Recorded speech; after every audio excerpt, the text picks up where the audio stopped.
Hello बच्चों, भाइयों जो भी हैं आप लोगों का the eagle defence and competitive classes में स्वागत है। और मैं आशा करता हूँगा कि आप जहाँ भी होंगे अच्छे होंगे, मस्त होंगे, ज़बरदस्त होंगे। तो चलिए एक बार फिर से हम लोग आ गए हैं। बाल विकास का जो पहला चैप्टर है, बाल विकास का अर्थ क्या होता है, उसके ऊपर आधारित मैं प्रश्न लेके आया हूँ। बाल विकास का जो फर्स्ट चैप्टर रहता है, उसका जो पहला अध्याय है, उसी के ऊपर जितने भी प्रश्न बन सकते हैं, प्रीवियस ईयर के जितने भी प्रश्न हैं और जितने भी प्रश्न आगे जाके बन सकते हैं, मैं उन सभी प्रश्नों को लेके आया हूँ आप लोगों के लिए। तो एकदम तैयार हो जाइए। अगर आप भी जुलाई में अपना यूपी टेट का एग्ज़ाम देने वाले हैं तो आप एकदम अच्छे से तैयारी करिए और प्रैक्टिस सेट मारते रहिए और अपना आकलन करते रहिए। तो चलिए हम लोग देखते हैं आगे कि क्या-क्या, कैसे-कैसे प्रश्न आ सकते हैं टेट के एग्जाम में। तो उन्हीं प्रश्नों को मैं लेके आया हूँ आप लोगों के लिए, ठीक है। तो चलिए देखिए, हमारा जो पहला प्रश्न है कि बाल मनोविज्ञान के आधार पर कौन सा कथन सर्वोत्तम है, ठीक है। अब कह रहे हैं कि बाल मनोविज्ञान के आधार पर, मतलब बाल विकास जो आप किताब पढ़े होंगे उसमें हम लोग क्या पढ़ते हैं, तो बालकों के विकास के बारे में ही साइकोलॉजी पढ़ते हैं एक तरह से। तो उसमें कह रहे हैं कि बाल मनोविज्ञान के आधार पर कौन सा कथन सर्वोत्तम है। सारे बच्चे एक जैसे होते हैं, कुछ बच्चे एक जैसे होते हैं, कुछ बच्चे विशिष्ट होते हैं, प्रत्येक बच्चा विशिष्ट होता है, इनमें से कौन सा सही है। आपको बताना है कि 4 ऑप्शन दिए हुए हैं, इन चारों ऑप्शन में कौन सा ऑप्शन आपका सही है। तो चलिए मैं आपको बताऊं इसमें से जो सही आंसर होगा। अच्छा, आप लोग कमेंट में बताइए, पहले कमेंट में आप लोग बता लीजिए कि कौन सा सही है, तो फिर हम आगे चलते हैं। ऑप्शन ए, सारे बच्चे एक जैसे होते हैं, कुछ बच्चे एक जैसे होते हैं, कुछ बच्चे विशिष्ट होते हैं, प्रत्येक बच्चा विशिष्ट होता है। तो इसका जो सही आंसर होगा, प्रत्येक बच्चा क्या होगा, विशिष्ट होगा। तो ऑप्शन नंबर 4 क्या हो जाएगा, प्रत्येक बच्चा विशिष्ट होता है। ठीक है, चलते हैं अगले प्रश्न पे। अगला प्रश्न है कि विकास की किस अवस्था में बुद्धि का अधिकतम विकास होता है। ठीक है, कह रहे हैं कि विकास की किस अवस्था में बुद्धि का अधिकतम विकास होता है। तो जो बुद्धि का अधिकतम विकास होता है वह आपका 4 ऑप्शन दिया हुआ है, बाल्यावस्था में होता है कि शैशवावस्था में होता है कि किशोरावस्था में होता है कि प्रौढ़ावस्था में। तो आपको बताना है किस अवस्था में बुद्धि का ज्यादा विकास होता है। ठीक है, तो चलिए आप लोग बताइए जल्दी से कमेंट में कौन सा आंसर सही होगा। तो जो सही आंसर होगा, बताइए बताइए, जो सही आंसर होगा वो आपका हो जाएगा ऑप्शन नंबर 3, किशोरावस्था में। बच्चे के बुद्धि का जो अधिकतम विकास होता है वह किशोरावस्था में होता है। किस अवस्था में होता है, किशोरावस्था में। चलते हैं अगले प्रश्न पे। विकास में वृद्धि से तात्पर्य है, ठीक है, विकास में वृद्धि से तात्पर्य, वृद्धि मतलब होता है बढ़ना। ठीक है, अगर किसी विकास में वृद्धि हो रही है तो इसका क्या मतलब है। तो ऑप्शन ए दिया हुआ है, ज्ञान में वृद्धि, संवेग में वृद्धि, वजन में वृद्धि, आकार, सोच, समझ और कौशल में वृद्धि। अगर देखिए कह रहे हैं कि विकास में वृद्धि, तो अगर आप बाल विकास का फर्स्ट चैप्टर पढ़े होंगे, ठीक है, तो उसमें आपको पता होगा। तो इसी में 4 ऑप्शन दिया हुआ है कि ज्ञान में वृद्धि, क्या विकास केवल ज्ञान में वृद्धि है। संवेग में वृद्धि मतलब इमोशंस में वृद्धि है। वजन में वृद्धि, क्या भार में केवल, अगर कोई बच्चा है बढ़ रहा है उसके भार में वृद्धि हो रही है तो क्या केवल वही वृद्धि होती है। या आकार, सोच, समझ, कौशल में वृद्धि, उसके आकार में भी वृद्धि हो, सोच में भी वृद्धि हो, समझ और कौशल, समझ कौशल मतलब काम करने के तरीकों में भी कुशलता आए, तो इनमें वृद्धि जो होती है। तो क्या यही है, तो हम कहेंगे कि जो ऑप्शन, कौन सा ऑप्शन सही है, तो जो ऑप्शन नंबर 4 है, आकार, सोच, समझ, कौशल में वृद्धि। वृद्धि के केवल एक ही आयाम नहीं होते हैं, मतलब वृद्धि कई तरीके की हो सकती है। हम यह नहीं कहेंगे कि कोई बच्चे के बाल, मतलब बाल विकास में, मतलब किसी बच्चे में विकास हो रहा है तो विकास केवल बुद्धि में ही होगा या उसके शारीरिक विकास में ही होगा। तो विकास होता है, विकास का मतलब यही होता है कि आकार में भी विकास, बच्चा छोटा है तो बड़ा भी होता जा रहा है, उसकी सोच भी बढ़ती जा रही है, चेंज होती जा रही है, समझ और कौशल, उसका जो काम करने का तरीका है, इन सब चीजों में भी बदलाव होता जा रहा है, कहीं न कहीं ग्रोथ होती जा रही है। तो हमारा ऑप्शन नंबर क्या हो जाएगा, 4 हो जाएगा। ठीक है, चलते हैं अगले प्रश्न पे।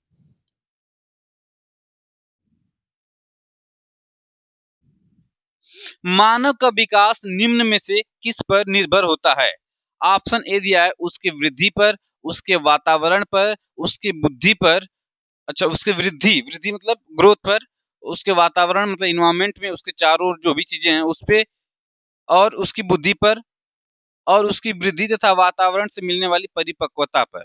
कह रहे हैं कि मानव का विकास निम्न में से किस पर सबसे ज्यादा निर्भर, मतलब किस पे निर्भर होता है, आप बताएंगे। चार ऑप्शन आपके पास है, चारों ऑप्शन पढ़ लीजिए और बताइए कि कौन सा आंसर एकदम सटीक सही होगा। तो देखिए, पहला ऑप्शन है उसकी वृद्धि पर। मानव का जो विकास होता है, मैंने अभी बताया कि केवल और केवल हम लोग नहीं बोल सकते कि उसकी वृद्धि मतलब शरीर की ग्रोथ में, शरीर का ग्रोथ हो, मतलब बच्चा छोटा है तो धीरे धीरे बढ़ता जाता है, तो केवल हम नहीं कह सकते कि उसके वृद्धि पर, उसके वातावरण पे डिपेंड करता है, तो केवल वातावरण पे नहीं डिपेंड करेगा। जैसे बच्चा क्या करता है, अपने चारों ओर जो चीजें सुनता है, जो चीजें देखता है, उन सारी चीजों को सीखता है बच्चा। ठीक है, बच्चे का विकास होता है तो उसके साथ साथ वो चीजें वो एडाप्ट करता जाता है। तो कहीं ना कहीं बच्चे के विकास में वातावरण का रोल होता है। और कह रहे हैं कि उसकी बुद्धि पर, तो बुद्धि पे भी तो डिपेंड करेगा ही करेगा। मगर यहाँ पे जो सही आंसर होगा, देखिए आपको सारे आंसर सही देखने को मिलेंगे, मगर हमको क्या करना होता है कि जब बाल विकास में हम लोग चूज करते हैं तो उसमें सबसे सही आंसर चूज करते हैं, मतलब सबसे सही कौन सा होगा। ठीक है, आंसर लगभग लगभग सभी सही होते हैं, मगर उसमें बाल विकास में मतलब हमको चूज करना होता है कि कौन सा ऑप्शन सबसे सही है। तो जो सबसे सही होगा, उसकी वृद्धि तथा वातावरण से मिलने वाली परिपक्वता पर। तो हमारा सही जगह ऑप्शन नंबर 4, चौथा का चौथा। अब आते हैं मानसिक परिपक्वता की ऊंचाइयों को छूने के लिए प्रयत्न प्रयत्न रत्न रहता है। देखिए, यह यूपी टेट 2013 में पूछा हुआ प्रश्न है, यूपी टेट 2013 में पूछा हुआ प्रश्न है। इस प्रश्न को देखिएगा, कह रहे हैं कि मानसिक परिपक्वता की ऊंचाइयों को छूने के लिए प्रयत्नरत रहना संबंधित है किससे? किशोरावस्था से, प्रौढ़ावस्था से, पूर्व बाल्यावस्था से, उत्तर बाल्यावस्था। कह रहे मानसिक परिपक्वता, तो मानसिक परिपक्वता जो होती है, किशोर जो बच्चे होते हैं, किशोर, उनमें मानसिक परिपक्वता नहीं होती है, लेकिन मानसिक परिपक्वता के लिए वे प्रयत्नशील रहते हैं। तो इसलिए हमारा जो ऑप्शन नंबर हो जाएगा 5 का पहला, किशोरा अवस्था से। चलते हैं अगले प्रश्न पे। अगला प्रश्न हमारा है कि बाल विकास का अध्ययन क्षेत्र है। बाल विकास का अध्ययन क्षेत्र मतलब किन किन क्षेत्रों में बाल विकास का अध्ययन किया जा सकता है। तो ऑप्शन ए दिया है कि बाल विकास की विभिन्न अवस्थाओं का अध्ययन, वातावरण का बाल विकास पर पड़ने वाले प्रभावों का अध्ययन, व्यक्तिगत विभिन्नताओं का अध्ययन, उपरोक्त सभी। तो इसमें मैंने बताया था कि विकास के जब भी हम लोग प्रश्न करते हैं तो उनके सारे प्रश्न लगभग लगभग सही होते हैं, मगर उसमें हमको चूज करना होता है सबसे बेस्ट। मगर यहाँ पे देखेंगे तो यहाँ पे दिया है कि बाल विकास की विभिन्न अवस्थाओं का अध्ययन, मतलब अगर हमको बाल विकास का अध्ययन करना है तो उसमें बच्चे के अवस्थाओं का, जैसे गर्भावस्था से लेकर शैशवावस्था, बाल्यावस्था, किशोरावस्था, ठीक है, फिर प्रौढ़ावस्था, वृद्धावस्था, सारी जितनी भी अवस्थाएं, उन अवस्थाओं का भी अध्ययन करना होता है। वातावरण का बाल विकास में पड़ने वाले प्रभावों का भी अध्ययन करना पड़ता है, व्यक्तिगत विभिन्नताओं का भी अध्ययन करना पड़ता है। तो इसलिए जो हमारा छठवां का होगा, बाल विकास का अध्ययन क्षेत्र क्या हो जाएगा, तो उपरोक्त सभी हो जाएगा। ठीक है, तो हमारा सही आंसर हो जाएगा चौथा। चलते हैं अगले प्रश्न पे कि गामक विकास से हमारा तात्पर्य मांसपेशियों के विकास से तथा पैरों का उचित उपयोग है। ठीक है, तो कह रहे हैं गामक विकास से हमारा तात्पर्य मांसपेशियों के विकास से तथा पैरों का उचित उपयोग।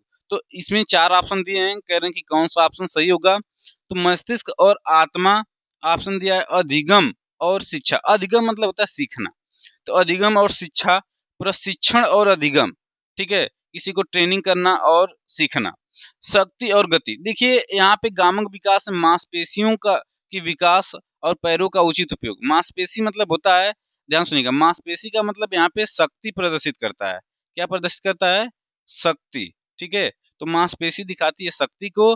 और इसमें दिया हुआ है पैरों का उचित उपयोग, तो पैरों का उचित उपयोग मतलब पैर क्या करते हैं? गति करते हैं, एक इंसान को एक स्थान से दूसरे स्थान तक लेके जाते हैं। तो इसलिए हम कहेंगे कि जो पैरों का उचित उपयोग है मतलब गति। तो इसमें शक्ति और गति जो हमारा ऑप्शन है, यह सबसे सही है, ऑप्शन नंबर 4।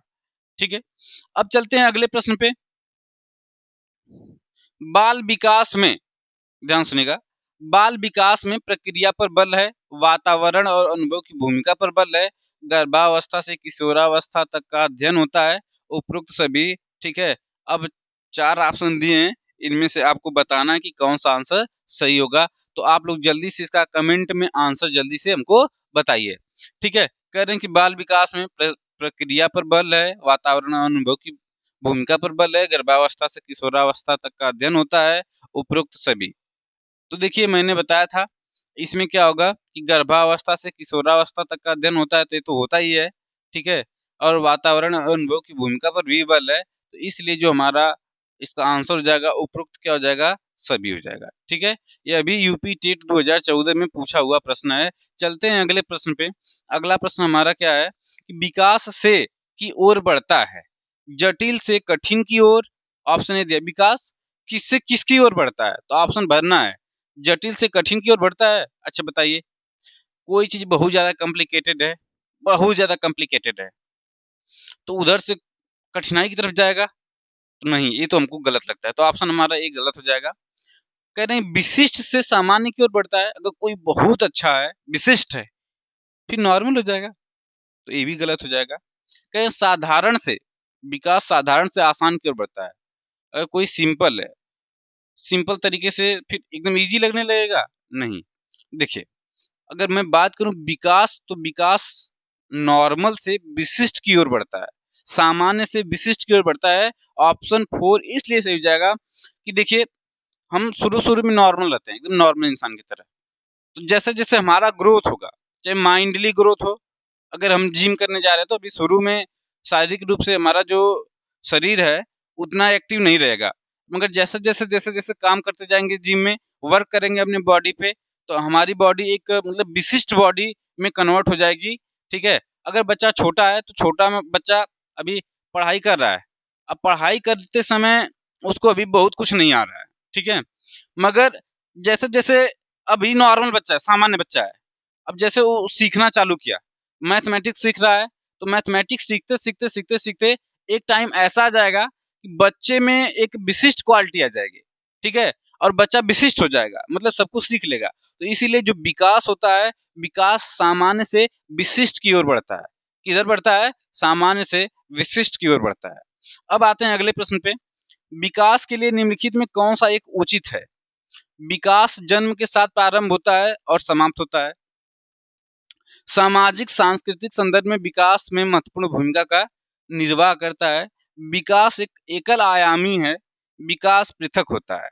तो इसमें से सही आंसर आपको बताना है कि विकास के लिए निम्नलिखित में कौन सा एक उचित है। ठीक है, तो जो विकास होता है, विकास के लिए जो सबसे उचित पढ़ेंगे इसको चारों ऑप्शन को, कि विकास जन्म के साथ प्रारंभ होता है और समाप्त होता है, तो गलत है। विकास जन्म लेते ही प्रारंभ होगा और समाप्त भी हो जाएगा, तो ऐसा गलत है। ठीक है, सामाजिक सांस्कृतिक संदर्भ में विकास में महत्वपूर्ण भूमिका का निर्वाह करता है। सामाजिक और सांस्कृतिक, देखो हकीकत बताया जाए तो हम लोग जो जो भी हम लोगों की संस्कृति होती है और जो समाज होता है, इससे विकास में एक महत्वपूर्ण भूमिका होती है इसकी। ठीक है, हम ना चाहते हुए भी समाज से बहुत कुछ सीखते हैं, और जैसी हमको संस्कृति मिली रहेगी वहां से हम लोगों को बहुत ज्यादा हमारा विकास वहां से प्रभावित होता है। अब आते हैं, विकास एकल आयामी है तो गलत हो जाएगा, विकास के बहुत सारे आयाम हैं। विकास पृथक होता है, ये भी गलत है। विकास मिल के होता है, ऐसा नहीं कि एक अलग विकास होता है, अलग तरीके से नहीं होता है, विकास सबसे मिल के होता है। तो इसमें जो सबसे सही आंसर है ऑप्शन नंबर 2 हो जाएगा। सामाजिक सांस्कृतिक संदर्भ में विकास में महत्वपूर्ण भूमिका का निर्वाह करता है। ठीक है, अब हम लोग चलेंगे अगले प्रश्न पे।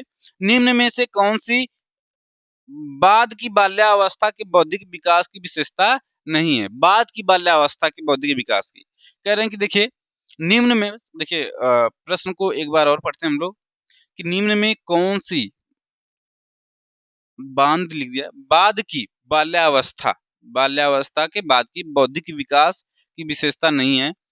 भविष्य की योजना की सूझबूझ, विज्ञान की काल्पनिक कथाओं में अधिक रुचि, बढ़ती हुई तार्किक शक्ति, काल्पनिक भय का अंत।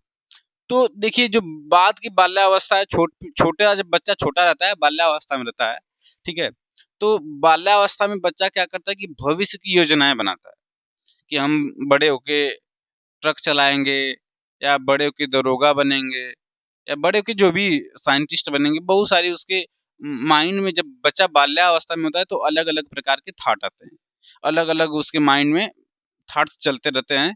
ठीक है, तो होता क्या है कि वही कह रहे हैं कि जो बाद की बाल्यावस्था की बौद्धिक विकास की विशेषता नहीं तो कौन सी नहीं है।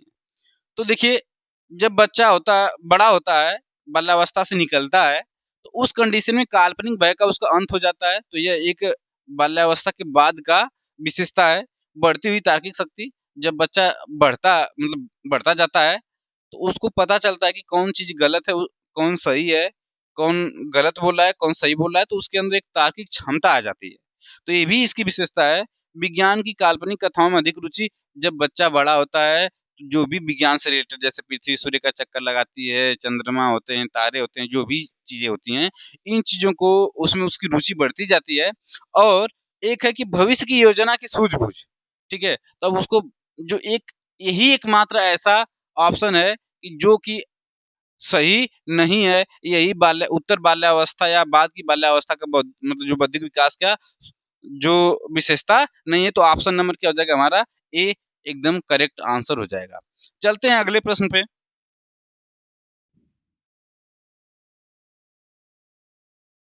निम्नलिखित में कौन सा मानव विकास का सही क्रम है। कह रहे हैं कि मानव के विकास का जो सही क्रम है इसमें से कौन सा है। ऑप्शन ए दिया है शैशवावस्था, किशोरावस्था, बाल्यावस्था, प्रौढ़ावस्था। शैशवावस्था, बाल्यावस्था, किशोरावस्था, प्रौढ़ावस्था। ऐसे बाल्यावस्था किशोरावस्था ऐसे ऐसे दे दिया है। तो सबसे पहले मैं आपको बताना चाहूंगा कि जो बच्चा होता है, बच्चे की पहली अवस्था होती है गर्भावस्था। कौन सी? गर्भावस्था। ठीक है, गर्भावस्था आगे जोड़ लीजिएगा। फिर इसके बाद आता है शैशवावस्था। ठीक है, शैशवा शैशवावस्था। देखिए, तो पहला अवस्था होता है गर्भावस्था, फिर शैशवावस्था, इसके बाद आता है बाल्यावस्था। तो इसमें सबसे पहले अगर गर्भावस्था नहीं दिया तो शैशवावस्था खोजेंगे। बाल्यावस्था से यहाँ पे चालू हुई थी, दोनों पहले ही गलत हो जाएंगे। ठीक है, तो केवल हमारा जो ये 2000 टेट 18 में पूछा हुआ प्रश्न है, टेट 2018 में। अब हम देखेंगे कि शैशवावस्था से चालू हो रहा है, शैशवावस्था के बाद क्या आ रहा है, बाल्यावस्था। अब यहाँ पे किशोरावस्था दे दिया है, तो पहला ऑप्शन क्या हो जाएगा, गलत हो जाएगा। और ऑप्शन नंबर 2 सही हो जाएगा कि शैशवावस्था, फिर बाल्यावस्था के बाद आता है किशोरावस्था, और किशोरावस्था के बाद आता है प्रौढ़ावस्था। ठीक है, तो हमारा ऑप्शन नंबर 2 12वां का सही हो जाएगा। अब आते हैं शैशवावस्था में बच्चे के क्रियाकलाप होते हैं। अब देखिए, बच्चा जब छोटा होता है तो बच्चे के क्रियाकलाप कैसे होते हैं। ऑप्शन दिए हैं कि मूल, प्रवृत्त्यात्मक, संरक्षित, संज्ञानात्मक, संवेगात्मक। ये भी 2013 में पूछा हुआ क्वेश्चन है। क्वेश्चन जो है ये वाला 2013 में पूछा हुआ है। कह रहे हैं कि शैशवावस्था में बच्चे के क्रियाकलाप कैसे होते हैं। तो शैशवावस्था में जो बच्चा होता है मूल प्रवृत्त्यात्मक होता है। क्या होता है, मूल प्रवृत्त्यात्मक होता है। ठीक है, उसकी मूल प्रवृत्ति होती है। ठीक है, मूल प्रवृत्ति होती है। अब चलते हैं, गिरो अवस्था किस आयु वर्ग एवं विलंब विकास से संबंधित है। गिरो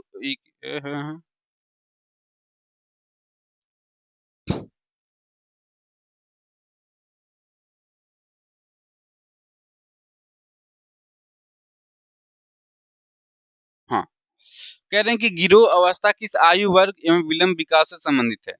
16 से 19 वर्ष एवं नैतिकता, 3 से 6 वर्ष एवं भाषा, 8 से 10 वर्ष एवं समाजीकरण, 16 से 19 वर्ष एवं संज्ञानात्मक। तो देखिए, जो गिरो अवस्था होती है एक तरह से सामाजिकरण होता है। बच्चा जब साथ में चलते हैं, एक साथ बहुत सारे बच्चे खेलते हैं, कूदते हैं, तो उस अवस्था को गिरो अर्थात 8 से 10 वर्ष एवं सामाजिकरण वाला होता है। तो हम ऑप्शन नंबर 3 सही करेंगे। अब आते हैं शैशवा काल की अवधि होती है। शैशवा काल की अवधि होती है। ऑप्शन ए दिया जन्म से 2 वर्ष तक, जन्म से 3 वर्ष तक, और ऑप्शन 3 2 से 3 वर्ष तक, जन्म से 1 वर्ष तक। तो जो शैशवावस्था की अवधि होती है वह जन्म से 2 वर्ष होती है। Option number 1। चलते हैं अगले प्रश्न पे। माँ बाप के साय से बाहर निकल अपने साथी बालकों की संगत को पसंद करना संबंधित है किस अवस्था से। तो किशोरावस्था से, पूर्व किशोरावस्था से, उत्तर बाल्यावस्था से शैशवावस्था से। तो जो सही आंसर होगा, ये भी 2013 टेट में पूछा हुआ प्रश्न है, तो इसकी जो सही आंसर हो जाएगा ये हो जाएगा उत्तर बाल्यावस्था से। बाल्यावस्था से बच्चा जब बाहर निकलता है तो वह अपने साथियों की संगत को पसंद करता है, ठीक है, बाप के साय से बाहर निकलना चाहता है। अब आते हैं अगला। एक सामान्य 12 वर्ष की आयु के बच्चे में सबसे अधिक होना संभव है। कुल प्रेरक समन्वय में कठिनाई, वयस्कों को खुश करने के बारे में दुश्चिंता की अनुभूति, अब और यहाँ मैं उसकी रुचियों की समिति करना, समकक्षी के अनुमोदन के लिए बेचैनी। अगर 12 वर्ष का बच्चा है तो उसमें सबसे ज्यादा यही चीज होता है कि उसका जो साथी है, उसका जो मित्र है, वह कहे कि यह चीज सही है। तो यहाँ पे समकक्षी के लिए अनुमोदन के लिए जो बेचैनी होती है, यही उसका क्या हो जाएगा, सही आंसर जाएगा। ठीक है। खिलौनों की आयु कहा जाता है, खिलौने की आयु कहा जाता है किसको? पूर्व बाल्यावस्था को, उत्तर बाल्यावस्था को, शैशवावस्था को, ये सभी। तो जो खिलौने की एज होती है, इसको हम लोग बोलते हैं पूर्व बाल्यावस्था। बाल्यावस्था में जाने से पहले जो बच्चों की एज होती है, इसको हम लोग कहते हैं पूर्व बाल्यावस्था। और उसमें बच्चों की जो एज होती है, उसमें उसको खिलौना बहुत ज्यादा पसंद होता है, वह कोई भी चीज पाए खेलने लगता है, तो इसलिए उसको कहा जाता है कि पूर्व बाल्यावस्था को खिलौने की आयु कहा जाएगा। अब आते हैं, निम्न में कौन सी पूर्व बाल्यावस्था की विशेषता नहीं है?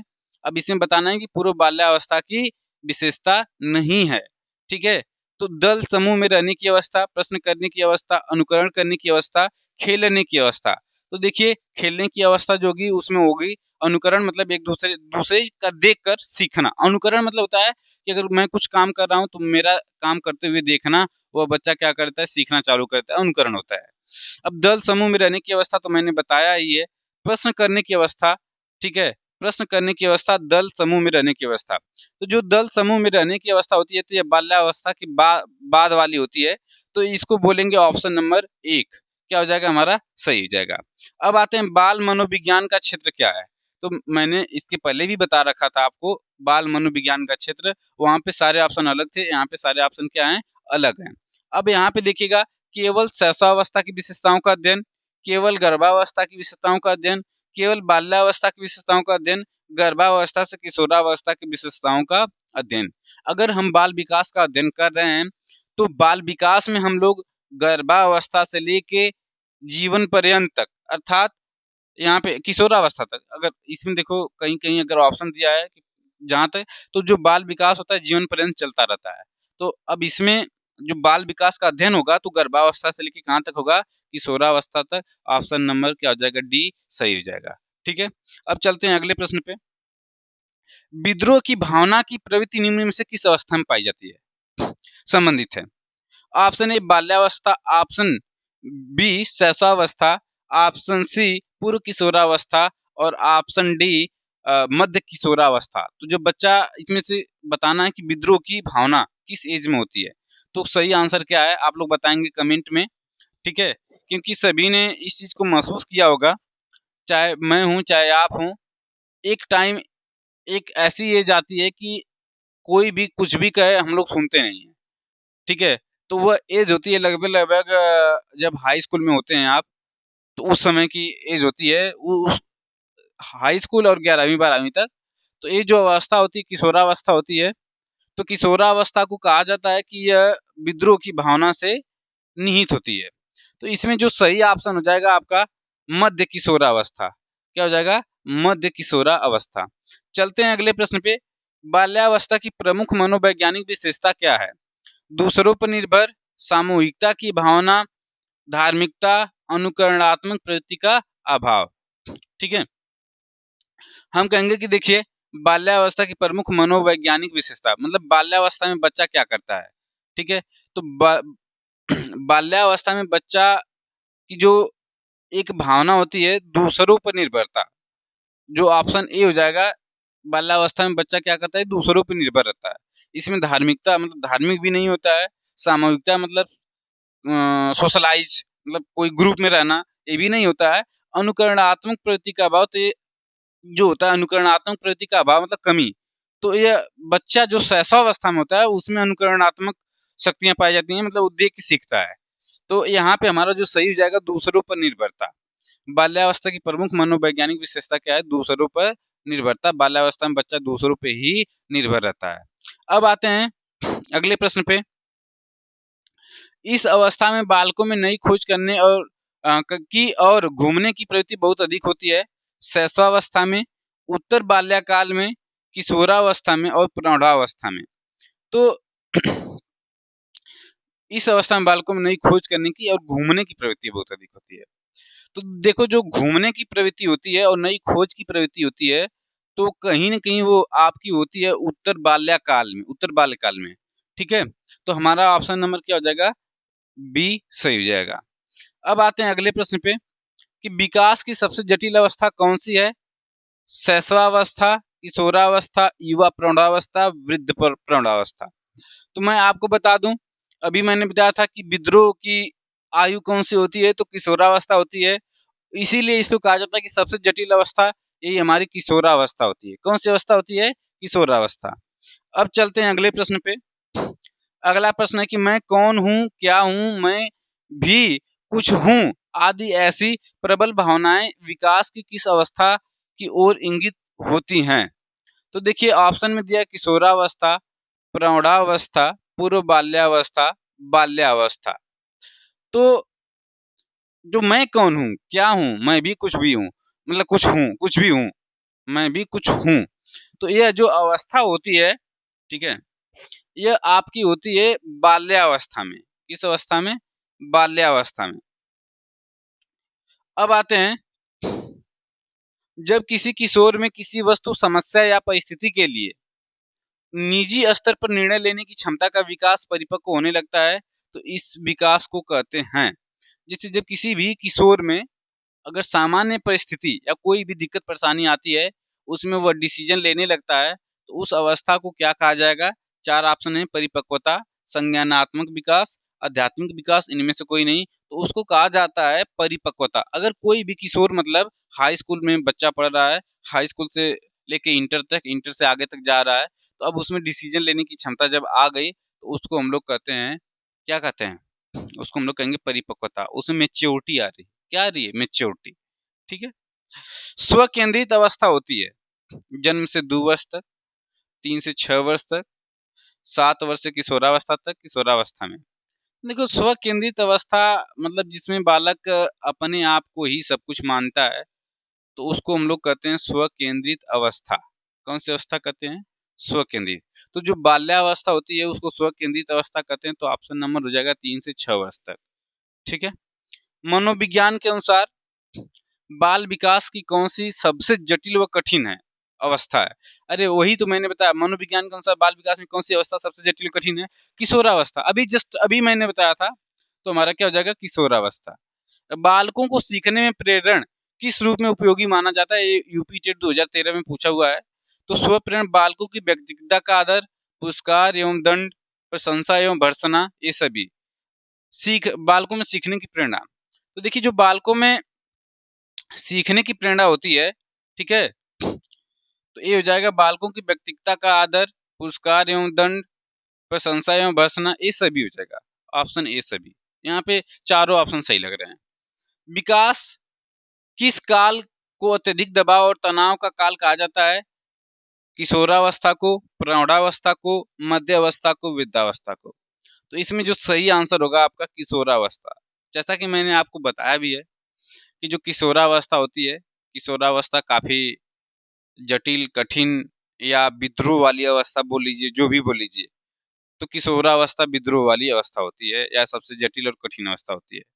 तो ठीक है, आप लोग ऐसे ही मिलते रहिए, हम आपके लिए एक नया सेशन लेके आएंगे फिर से। तब तक के लिए धन्यवाद। जय हिंद।